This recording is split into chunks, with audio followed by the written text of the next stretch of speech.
So this is Tathra Reserve. It's in Kotara South. Established a landcare group here some 8 years ago. It's a 6.5 acre site with very steep slopes for the most part. It's a very isolated pocket of remnant rainforest with a lot of weeds mixed in, and we've been gradually working along the site, removing those.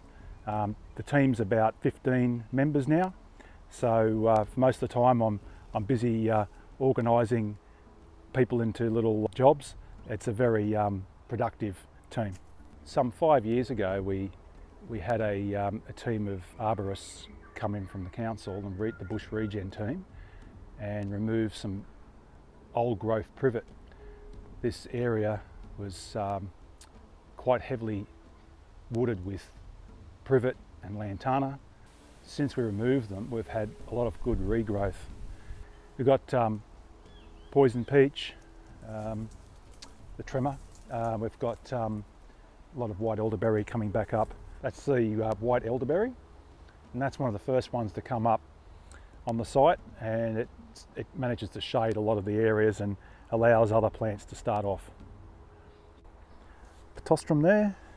Some areas done better than others, but we're all starting to take stock now and starting to get regrowth across most of the area.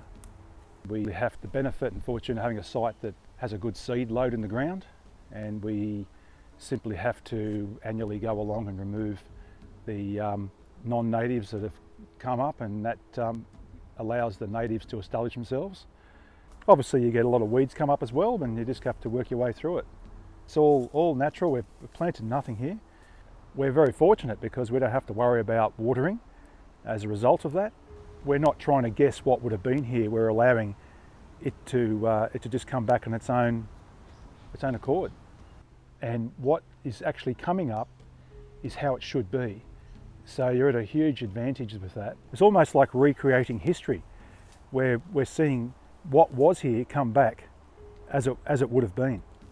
So that's a remnant stump of a large leaf privet. We were able to remove those with the arborist team. That gave the natives a chance to re-establish themselves.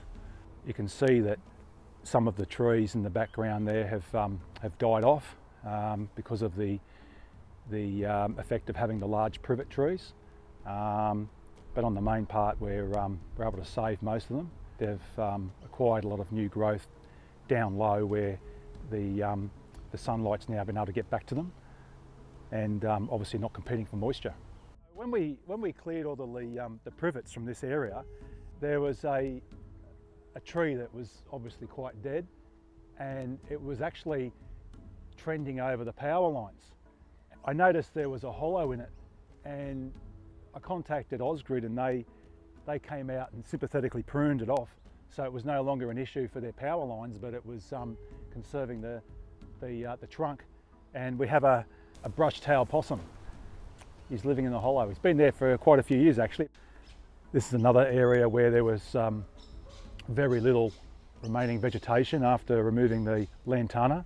It's just recently had another weeding through there. We're continuing to see good regrowth. This area was absolutely rife with lantana and morning glory. You can see that we've had a lot of ground cover come up with the ferns. There's cabbage tree palm over there that's been able to rise above the ground covers. So if you look at this area here, we haven't worked on this part of the site. So that's roughly what it was like when we first started. It's morning glory, quite a few privets, a lot of lantana, just a big mess really. We've currently done a primary clearing on about 1/3 of the site in the last 8 years, so it's pretty slow going. But we've had some interruptions of course with COVID and unseasonal weather, so it's all a matter of getting done what you can.